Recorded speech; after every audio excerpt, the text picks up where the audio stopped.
Selamat pagi adik-adik semua. Pada video kali ini kita akan belajar mengenai rangkaian arus bolak-balik. Pada materi sebelumnya kita telah mempelajari arus arah kan. Nah, apa sih bedanya rangkaian arus arah dan rangkaian arus bolak-balik? Nah, pada rangkaian arus arah, nilai arus atau tegangannya itu tetap berbeda dengan rangkaian arus bolak-balik yang nilai arus dan tegangannya itu berubah ketika waktunya berubah. Oke, kenapa perubahan itu terjadi? Perubahan itu terjadi karena ketika melakukan pembangkitan listrik, misal kita mendekatkan suatu magnet ke dalam kumparan, di mana kumparan tersebut kita sambungkan dengan galvanometer. Ketika Anda dekatkan, otomatis ada jumlah beberapa garis-garis gaya magnet yang berpotongan dengan kumparan. Nah, hal tersebutlah yang menyebabkan adanya muncul GGL. GGL yang menyebabkan arus. Bila kalian amati dalam galvanometer itu akan terjadi penyimpangan jarum. Nah, ketika Anda dekatkan, Anda jauhkan, maka galvanometernya itu akan menyimpang ke kiri dan ke kanan. Itu menunjukkan bahwa arusnya itu bergerak bolak-balik. Nah, hal itulah yang menyebabkan munculnya rangkaian arus bolak-balik, yaitu karena adanya perubahan flux yang berpotongan dengan kumparan. Nah, yang pertama kita mengenai konsep tegangan dan arus bolak-balik. Tegangan dan arus bolak-balik memiliki nilai dan arah yang selalu berubah-ubah, bergantung pada perubahan garis-garis magnet. Tegangan dan arus bolak-balik merupakan fungsi waktu. Nah, bila kita tuliskan, tegangannya itu V sama dengan Vm sinus omega T. Sedangkan arusnya sama dengan Im sinus omega T. Nah, dengan V ini merupakan tegangan AC, tegangan arus AC. I ini merupakan kuat arus AC. Vm merupakan tegangan maksimum. Im ini merupakan kuat arus maksimum. Omega ini merupakan frekuensi gelombang, frekuensi sudut. Dan T ini waktu. Frekuensi sudut ini satuannya radian ya. Oke. Ya, karena tegangan dan arus bolak-balik itu merupakan fungsi waktu, maka bisa kita plotkan sehingga menghasilkan suatu kurva atau ini kurva sinusoidal. Bentuknya seperti ini nanti. Nah, ini merupakan waktu, ini merupakan tegangan. Nah, dari sini dapat dijelaskan bahwa terjadi perubahan besar tegangan. Yang awalnya 0, dia akan berubah. Naik, terus kemudian turun. Di sini dia tegangannya berbalik atau arusnya berbalik. Nah, kemudian dia naik lagi. Di sini 0 lagi. Jadi tegangannya itu berubah, tidak tetap. Berbeda ketika dengan arus DC, dia misal 2 volt ya, di sini ya tetap di sini nilainya sekian. Kalau untuk kurva arus DC bisa digambarkan seperti ini. Maaf.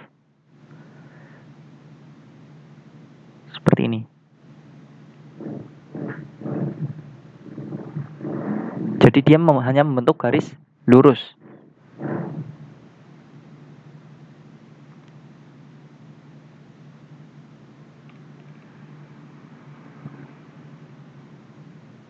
Nah, di sini ada konsep ini kan,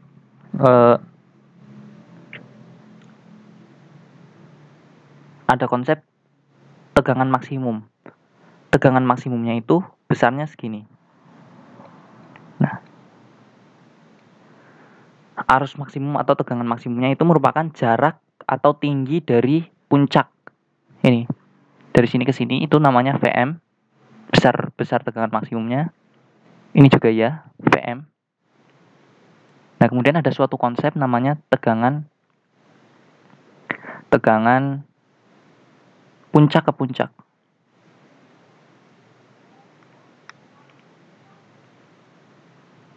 Nah, ini kan puncak bukit, ini puncak lembah. Nah, jarak antara puncak bukit ke puncak lembah itu kita dapatkan namanya tegangan puncak ke puncak, VPP. Berapa besarnya? VPP itu besarnya 2 Vm.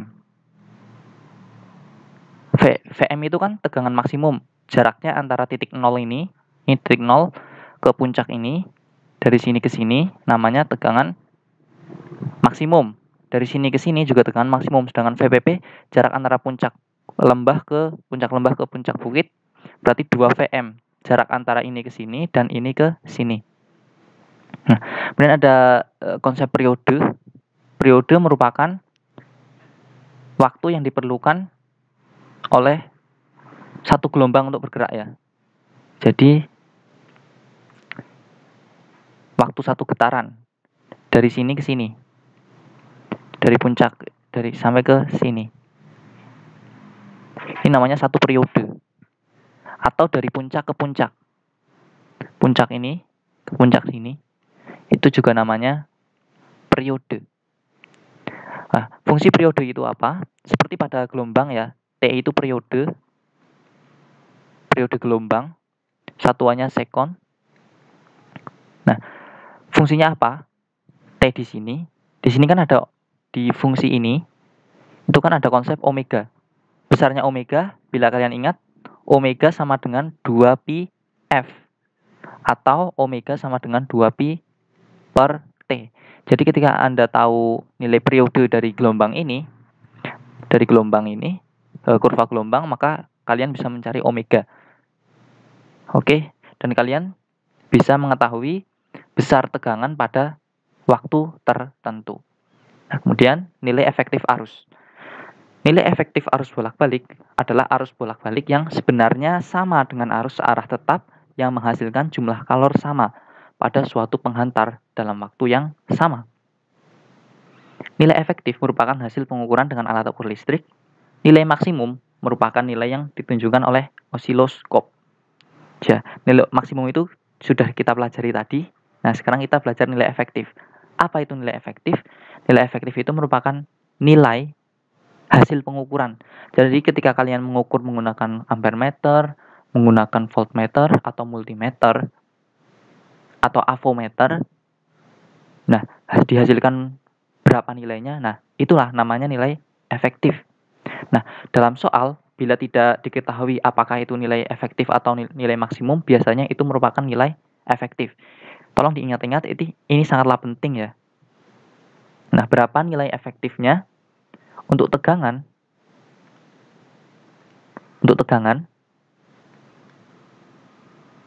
Vm, tegangan efektif, sama dengan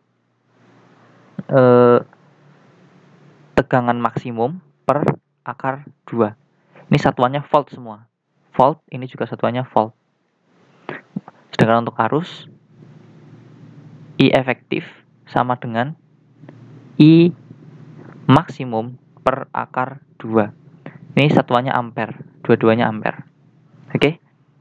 Kemudian yang terakhir, kita nilai rata-rata arus bolak-balik.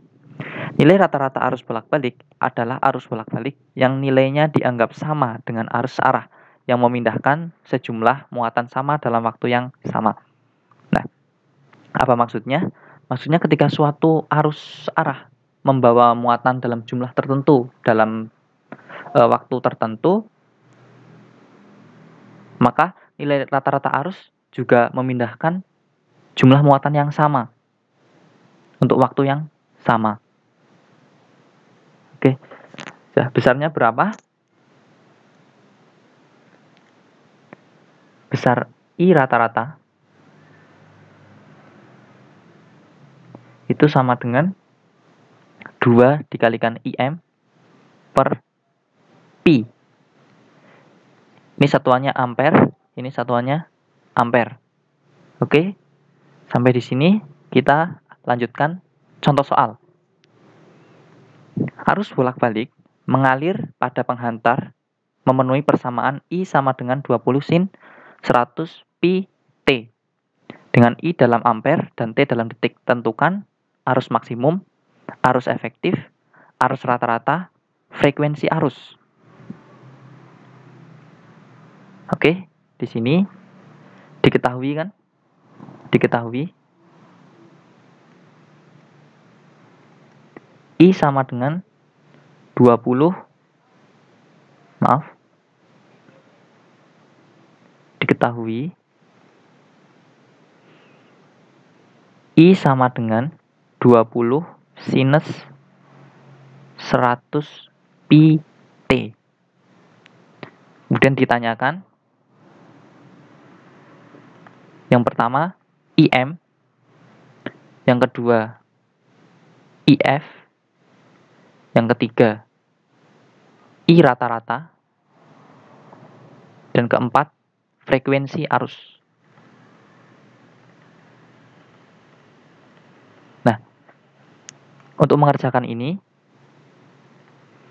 perlu kalian perhatikan persamaan ini. Bila kalian lihat pada slide sebelumnya, persamaan arusnya itu kan I sama dengan IM sinus omega T. Nah, di sini kita langsung bisa menjawab pertanyaan pertama. Berarti ini I, ini IM, ini omega, ini T. Oke?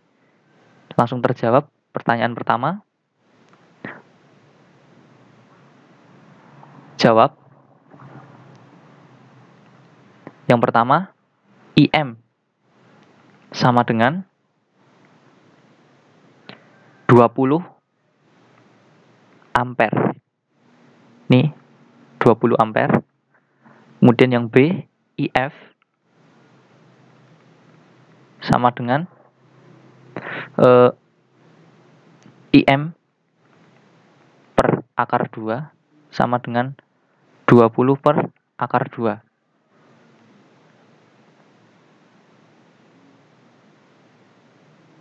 Atau sama dengan 20 per 2 akar 2.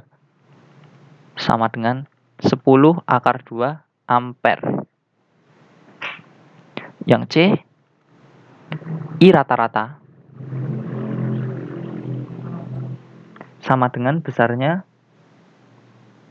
2 IM per Pi.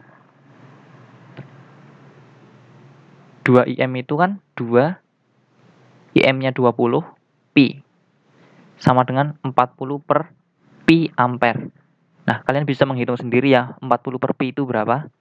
Yang kemudian yang D, kita masukkan omega itu kan sama dengan 100 Pi.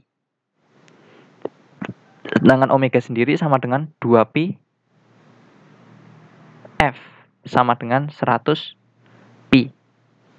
Nah, Pi-nya kita coret, 2-nya coret, 50. Maka F sama dengan 50 Hz. Nah, kira-kira seperti itu, kurang lebihnya mohon maaf. Terima kasih.